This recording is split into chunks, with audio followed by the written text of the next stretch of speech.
In June 2017, tragedy struck the family of a 16-year-old football player in Fort Myers, Florida. 16-year-old Zach Martin died of exertional heat stroke during off-season conditioning drills.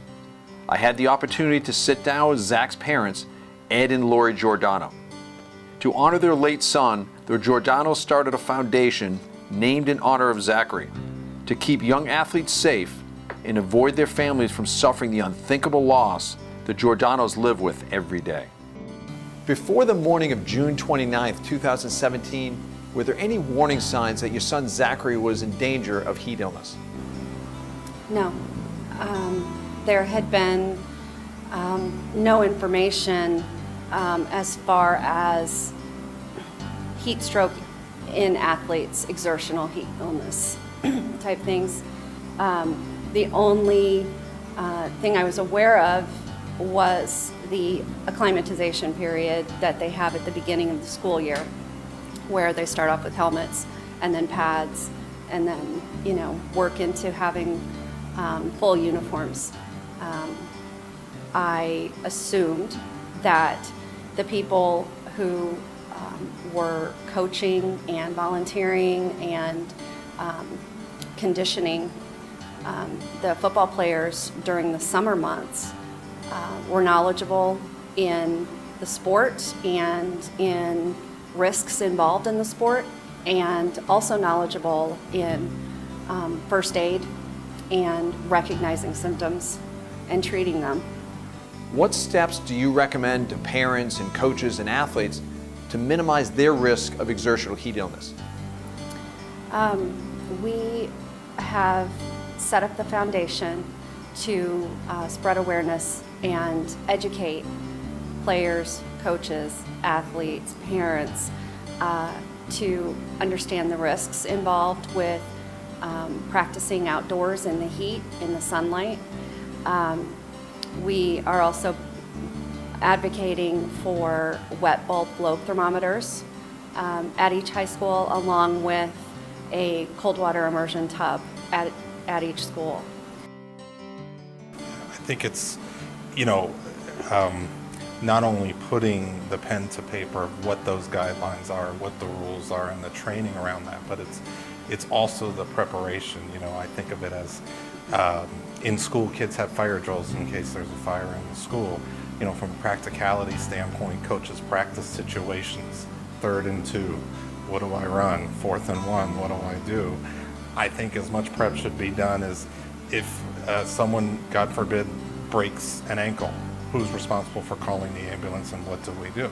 In this case, if a student athlete goes down with some heat exhaustion signs, who's responsible for getting him to the tub? Who's responsible for calling 911? How do we prep for that, and how do we react in a timely manner to not only help but save a life? So the athletic trainer can also be a point of education for coaches, but also for athletes.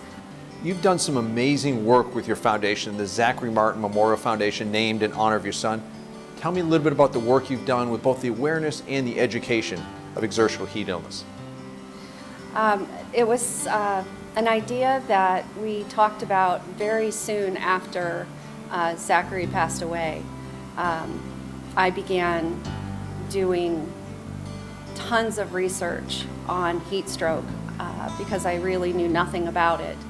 And once I saw some of the guidelines and how simple they were to implement, we began talking about the best way to spread this message and to educate as many people as possible. The mission has been solely focused on education and awareness, and we want to continue to do that. I have people tell me every single day, I would have never thought of that. I would have never thought to grab ice and start cooling their body temperature down. I never would have thought, get them into air conditioning, things that you almost assume would be happening. The regular parent or athlete is not thinking of. my motivator is soon after Zachary passed, Laurie made a statement that we're not going to take a loss on Zach. And in my mind, when we're tired or when, it's the extra time you need to spend on that, that's what motivates me personally, because it's true.